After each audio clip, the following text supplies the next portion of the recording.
All right, in this video, we're going to finish off our input form from the RLD FRC 2023 Scouting App tutorial. And this is just the first part of the whole tutorial. And once we finish this off, we can go on to doing calculations and making graphs, visualizations, and sharing our app with the people on our team. So last time, you might remember, we finished up our teleop section of our form. This time, let's go ahead and do the end game and just finish up everything about our input form. So to get started, like the other parts, we're going to go ahead and add a new group on here. Let's make it about the same size as the old groups, old tabs, if you will. And we're going to keep it white. Let's go ahead and get our tab button up there as well. Again, should see it light up red to let us know that it's part of the group. All right, there we go. And let's make it white as well, so that way it matches the background here.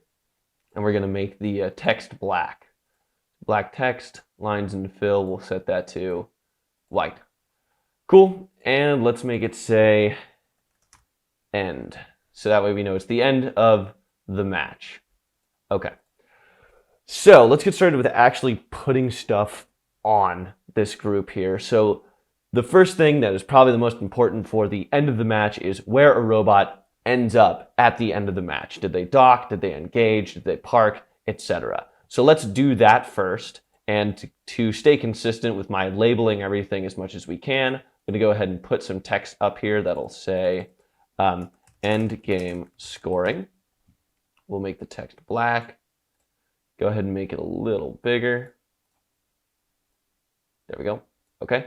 And let's get a drop down quick, put it right underneath there, and this will have all of our options in it, okay? And I'll try to make this fairly exhaustive, but obviously there's a whole lot more you can do. Let me go ahead, I'll make the drop down height 7 lines, so it'll show 7 options at a time for us. And I'm gonna start with, we're gonna just put parked. So pretty simple, the robot's parked at the end of the match, docked, and then engaged. Now, there's a lot more stuff you can do if you're going for more than just, hey, how many points did they score? Maybe you want to know how often someone is successful when they try to engage. So you might put something in here like failed engaged. And you might, just to make it clear, parked and failed engage. So you know that they attempted to engage, but they failed and ultimately ended up parked because of it. You could also put, parked and failed docked. So now you know that they're parked and it's because they failed attempting to dock. Then obviously you could put, no attempt, and that generally covers most of all the options that you have. And from here, you can start to figure out when someone attempts to do something, are they successful in it? Otherwise, you just look at parked, docked, and engaged to figure out their scoring, okay? We'll go ahead and select this to the default parked because pretty much every robot is going to park, so that'll make your job easier for the people putting in data. The final thing that might be interesting at the end of the game is comments about the team. This is something I encourage everybody to do. It's not going to be useful every single time, but every once in a while you'll get a scouter who'll put in some comments that you'll see later and you'll be like, oh wow, that's really good to know. So let's go ahead and do some comments. We'll get a text input here and we'll go ahead and just size it to be a nice box that they can fill up with all of their thoughts, okay? Finally, the biggest part of the end of your scouting app is having a way for people to actually submit data. So let's go ahead and make a submit button so that way people can click it and it'll submit data to your RLD database. So let's go ahead and grab this guy down here. Let's make him a little bit bigger. We want to make sure our button's very clearly visible, and we're going to have it say submit on it. We'll make the line here black, and this is the key. We're going to go to button extra actions down at the bottom here, and we're going to see submit should submit. So when you click on it, it should submit, and then it should also reset, and you notice it has everything selected down here. You don't have to worry about this, just make sure it says everything for now. And we're going to get to doing some more options here in a sec, but that should cover us. So now when someone clicks this button, it'll submit and reset the entire form. Now, I always encourage people to put a little bit of text at the top just to make sure people are doing their job. Something like, make sure to check setup. you want to make sure people are putting in their match number right and the competition right and all that. So just a quick reminder, hey, make sure to check setup. The other thing I also think is a really good idea is just in case, it takes a second to submit or anything, you don't want someone to accidentally click this button twice. So a cool little trick that you can pull is you can actually take a group, we're going to small it up till it's real small, only a little bit bigger than the submit button that we see there, okay? I'm going to go about like this, okay? So it's a little bit bigger than that submit button. I'm going to fill it out to be a red, kind of like the submit button is, okay? And then we're going to put a line on it that's black. And let's take some text. Let's make sure it's the same color text as the button we just had below. So I'll make it white. And I'll have it say submitting. Okay, we'll make this a little bit bigger so that way it's clearly visible. All right. And now let's actually name this group. So under group settings, let's go ahead and say submitting. And let's have it hide initially. So that way it doesn't show up when you first start up the form. Now the magic in here comes when you click on the submit again, so that way the group goes away and we can see the button underneath. Go to button extra actions and click on pop up and then find submitting. So now what's going to happen is when I go to preview over here and I click submit, you'll notice it's asking me to confirm my submission since we're in the test environment. But down here you'll see it says submitting. And I'm unable to click that submit button again until I get the reset event from our submit and reset selection, and then it hides that group again. So that's a really cool little trick that you can pull everywhere if you don't want people to click things again in your app, is just put a group on top of it until the app is reset. Okay, so at this point, we just need to do field configuration for these. So we'll have this be end game position, okay? Or let's actually do what it says up there, scoring. And we'll call this one comments. And then obviously this becomes our submit button. Okay. So we're pretty much done with our form at this point. We have setup, we have our auto, we have our teleop, and we even have our end game where we can submit all the data that was just done. Now, something that I said in the first video was test, test, test. And this is why we have this preview tab in RLD, so that way you can test everything that's going on and see a whole bunch of information. So what I suggest is once you're done with your app, go through and check everything. Make sure that you have everything that you need and all of that. And act like you're someone putting in data. So for instance, I might get to the end of, hey, I put something in auto, I put something in teleop, whatever it was, yada, yada. And then I get to end game and look at that. I forgot to put a click on the end game tab button to open up that tab. So let's go add that. So I'll go to pop up my group. There you go. And now I should be able to go back. There you go. Right? Stuff like that is really important to catch. You might also notice I said make sure to check setup. Well, let's go back to setup and make sure our match number and our team number is right. Wait a minute, we didn't add team number. So this is a really cool thing about RLD is you can forget these things and you can still go back and add them later. So let's go do that. Let's go add our team number in as well. And again, this is why it's so important to check all of your stuff, because we wouldn't have caught this if we didn't do some testing. So let's go ahead and add in another label on here. We have match number. Let's put in team number. Okay.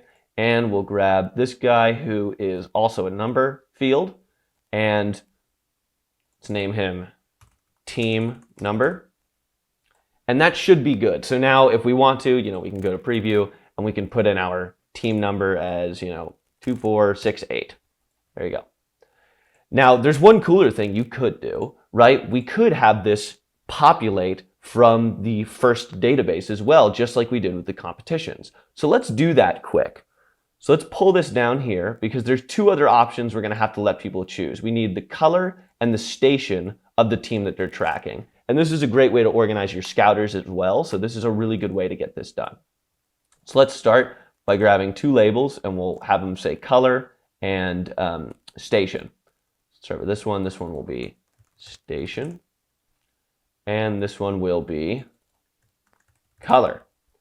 And let's put 2 drop downs for these, so that way people can choose between which one they want fairly easily. So this will be, in our field configuration, this will be color, and we'll have it say lowercase blue and lowercase red. This is important because the entire FIRST database follows a lowercase red and blue format. And we'll put no default, so that way they have to choose something. And let's finally add another dropdown for station. Okay, we'll name it station. And we'll have people choose from 1, 2, or 3. So station 1, station 2, station 3. Okay, and we have no default, so that way they have to choose it. All right, so let's make sure that those dropdowns are doing what we want them to do. So red, blue, great. Select 1, 2, 3. Sounds good to me. And I can still put in my team number. Fantastic. Now let's have it pre-populate. So let's go to data sources up at the top here. We already have our rules from the other stuff that we did. Now we're going to add another one. And this one is eventually going to fill out our team number. So let's drag team number into here. And instead of using the FRC events, we're actually going to use FRC schedule. So make sure that you are subscribed to that. So we know we're eventually going to take team number, and it's going to fill out our team number on our form. And we know that there are a few conditions here. We know we have the event code. We know we have the event year. We also gave people the option to fill out the match number. That's really important. And we also added just now the ability to do the alliance color and do the team station. And if we go back to our fields, we should be able to find all of our corresponding fields for that. So alliance color comes from color, right? If we go down here, we should find year for event year. For station, we have station right here. For our match number, we have match up here. And then if we go to the top, we should find, what was it? Comp codes. Comp codes has our event code, and there we go. So now if I go to preview, we should see that it works just fine. So if I select a year, 2023, state, Texas, I'll select competition. The first one on the list is fine. I'll select match number 1, put in color blue, put in station 2, and there I go. I got team number 33. So pretty cool. This makes it a lot easier for our scouters, so that way they don't mess things up putting in the wrong number. Now, something else after using it and testing that you might notice is doing this every time is going to get really annoying. So if I'm always having to go fill in the year, the state, the competition, that's going to be a big deal. So if I go back to edit and click on our group here, we'll see this ignore reset option under group settings. Go ahead and click that.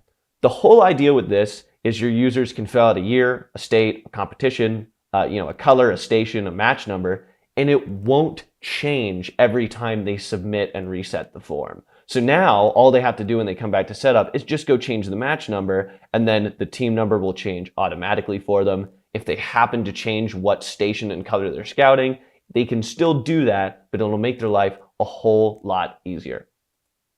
All right, so after testing it a couple times, you think you've gotten the flow right, you've changed a couple of things you want, the last thing to do is click on preview, and you'll see the fields right on here, and it tells you the values that are inside of them. What we're interested in is the field names, because we're going to be using these later when we do calculations and graphs and all that. So we want to make sure everything has a name. And you'll notice we've got field 1 up here. Okay, that's going to be an issue. We're going to have to find out where field 1 is and give it a name. We'll also find field 2, field 3, field 4, and field 5 and 6. Okay, so let's look around and find out where some of those issues are. And the first place that I'm actually going to look is on our tab buttons. And there we go. First place, this happens often when you're putting in buttons, you forget to give them names. We'll call this the auto tab button. Teleop, yep, teleop tab button. And this will be the end game tab. There we go. And click on setup. Setup's all good. All right, so we have our tab names on here. So we've solved 3 of those problems. Let's go ahead and check. Let's see. So auto, I think generally we named all of those. I'm going to guess we missed it in teleop. So let's go click on our links down here, and there you go. So we didn't name our links. So we're going to call that links. And I'm going to guess we also didn't do this. Yep, didn't do that. This will be exceptional events. So just in case there was some exceptional thing like they tipped or they disconnected, that would be nice to know. And I think that solves all the issues. Again, we'll go back to preview, check our fields over here, and just scroll on down. And it looks like we almost caught everything. We've got a field 3. My guess is one of these buttons or the timer above it. There we go. So we never gave the timer above it a field. So let's go ahead and call this defense timer. All right, one last check. We should see that everything looks just fine. So now, a great thing to do at this point, since we're going to be doing calculations and testing stuff later, is to actually put in some data. So I'll put in, year 2023, Texas competition, put in my match number, just like you guys saw me do earlier. And then I'll go to, auto, and I'll select a couple things. I'll say they scored here and their ending location was docked. We'll go to teleop and put in a couple things as well. Nothing crazy. I don't want to make it too difficult. Do a defense start, defense stop, add a couple links, go to the end game. We'll say they parked only, and then submit. Confirm. All right, cool. Sounds pretty good. We have teleop as the first thing that shows up when this form starts up. The way to fix that is to go ahead and bring setup to the top. So click on that group 1. You'll notice whenever you open this form now, it's at the top, and when you click preview, it's the thing that shows up first as well. All right, that is it for our input form tutorials. Next week, we're going to start on doing all of the calculations and using all the fields that we just created inside here that you see over here to get really, really cool information about the match, including metadata, scoring, etc. Looking forward to it.